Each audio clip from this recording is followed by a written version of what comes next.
Now the third form, scaling of variable of integration.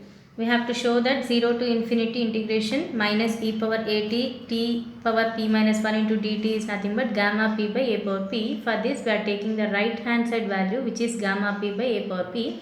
For that, what is gamma p? We have to write first. By the definition, what we can write? Integral 0 to infinity e power minus t power p minus 1 into dt. In this case, we are taking t in terms of x. We are assuming that t equals to, suppose, ax. Okay, then dt equals to what? A into dx. In the same way, we have to change the limits also, as here t tends to 0, then what will be the x value? Here substitute 0 means x equals to 0. Then t equals to infinity. T equals to infinity, substitute in this, then x tends to what? Infinity. Then substitute all the values in this. Okay, then substitute all the values in this. Then in terms of t it is given, we have to change in terms of x here. So x limits are 0 to infinity, so 0 to infinity e power minus t means what? Ax, that is ax, and t is nothing but ax power p minus 1, again dt is nothing but a into dx. After substitution, simplify this one. 0 to infinity e power minus ax as it is, we can split it like a power p minus 1 x power p minus 1 into a into this as it is. Now a power p minus 1 into a, it is nothing but a power p minus 1 plus 1, that is a power p. This is the constant, take it into outside. Now take the remaining terms as it is. Now which is nothing but what? It is taken as what? Take this a power p into this side. What will come?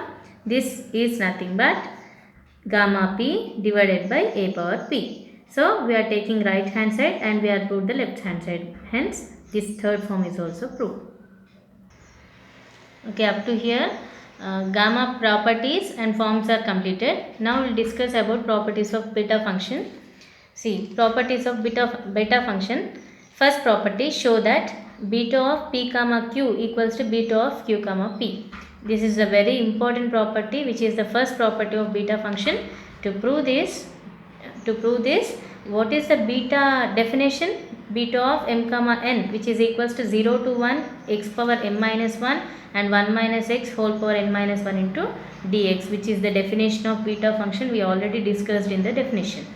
Now in terms of pq it is given, means we have to change where these two numbers are positive numbers. Remember that, where here m and n, in terms of m and n we are taking here the definition, but here in terms of pq are given, so converting this into in terms of pq, that is in terms of pq with variable also we can take x or we can take another variable t. Now changing in terms of p and q, that is what? B of pq. So instead of mn you write p and q, and instead of x we are changing the variable as t. Okay, where pq greater than 0. Now we have the formula in integrations. In definite integrals we have the basic formula. What is that? 0 to a f of x dx can be written as same integration values, limit values, and f of a minus x into dx. So instead of x we can keep a minus x into dx, which is the basic formula in definite integrals. Now we are using this formula here. See here, b of pq, which is equals to 0 to 1 f of 0 to a f of x is nothing but what? 0 to a f of a minus x. So here 0 to a same we are writing here, a minus x, that is 1 minus t. Instead of t we have to write, that is 1 minus t. In the same way 1 minus, again instead of t what we have to take? A minus x, that is 1 minus t we are writing here. Again remaining terms as it is. Now 0 to 1, 1 minus t into p minus 1 as it is. Now 1 minus 1 gets cancelled, minus of minus plus t, that is t power q minus 1 into dt. Now which is in the formula what? T into q, t power q minus 1 into 1 minus t whole power p minus 1 into dt, which is the exactly form of beta function, where m comma n means we have to take x power m minus 1, 1 minus x whole power n minus 1. So instead of that, what is given? T power q minus 1, 1 minus t whole power p minus 1 is nothing but what? Beta of q comma p, by the definition of beta function. So by this what we can prove? Beta of p comma q equals to beta of q comma p. Now the second property of beta function, beta of p comma 1 is 1 by p and beta of 1 comma q is 1 by q. Now to prove this, Again writing beta function beta of m comma n equals to what? Integral 0 to 1 x power m minus 1 into 1 minus x whole power n minus 1 into dx. Here instead of m and n, p comma 1 is given. So substitute instead of m p and instead of n 1. So substitute m equals to p, n equals to 1 here. So m equals to p, n equals to 1. So anything to the power of 0 is 1. So x power p minus 1 into 1 is x power p minus 1, whose limits are 0 to 1. Now it is in the form of x power m. Integration of x power n means x power n plus 1 by n plus 1. That is x power p minus 1 plus 1 by p minus 1 plus 1. Now substitute the limits. X power gets cancelled and x power p by p, whose limits are 1 to 0. So substitute instead of x 1, after that minus 0. So 1 minus 0, 1 by p minus 0 by p is nothing but 0. So 1 by p. Therefore beta of p comma 1 is 1 by p. In the same way, beta of 1 comma q. So substitute m as 1 and n as q. Substitute the values. Here m equals to 1, n equals to q. So anything to the power of 0 is 1. 1 into this one is 1 minus x whole power q minus 1, as limits are 0 to 1.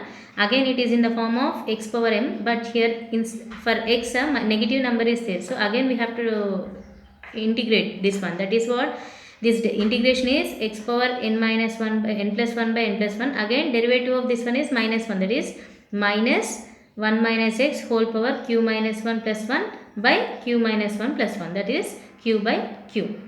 So substitute the limits again. 1 we are substituting means here it is 0, and substituting 0 means 1 minus 0 is 1 by q. Again minus here minus is there, minus of minus is plus, that is 1 by q. So beta of 1 comma q is nothing but 1 by q. These are the second properties of beta function. Now the third property of beta function, prove that beta of p comma q can be written as beta of p plus 1 comma q plus beta of p comma q plus 1. To proving this, first of all we have to write the beta function again as a definition, and we have to take the right hand side value and we need to prove the left hand side value. Now take RHS value, that is beta of p plus 1 comma q plus beta of p comma q plus 1. Now see here, as the definition of beta function, what we can write: integration 0 to 1 x power m minus 1, that is this minus 1, into 1 minus x power n minus 1, that is q minus 1.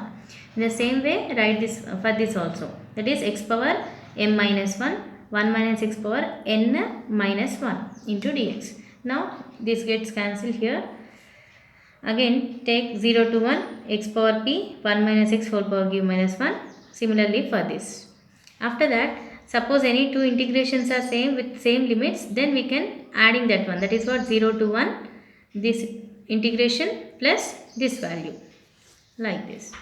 Okay. Now see here, x power p we can written as what? X power p minus 1 into p. In the same way, 1 minus x whole power q can be written as what? 1 minus x whole power q minus 1 into 1 minus x. So obviously we are using like this. So from these two terms we have to take common x power p minus 1 and 1 minus x whole power q minus 1 terms common. So by taking x power p minus 1 common for this x power p, so x power p can be written as x power p minus 1 into p. We are taking this as common, then what will be the remaining one? See here, we are taking x power p here p minus 1 common. So instead of x power p, what we can write? X power p minus 1 into x. So when we are taking common now this one, then we can get what? X here. So we are writing here x. And x minus 1 whole power q minus 1 common means we are taking only 1, that is x into 1 is nothing but x here. In the same way, x power p minus as it is, x 1 minus x whole power q is there, here we are taking q minus 1 as common. So this can be written as what? 1 minus power q minus 1 into 1 minus x. This as common means we can get the remaining one, that is 1 minus x here. So after that, after cancellation of x, what we can get? This terms as it is. Here 1 into dx is nothing but this one. So which is the definition for what? Beta of p comma q. So this is the definition of beta function in terms of p and q. So we can write beta of p comma q. Therefore beta of p comma q is nothing but beta of p plus 1 comma q plus b of p comma q plus 1. So these are the three properties of beta functions.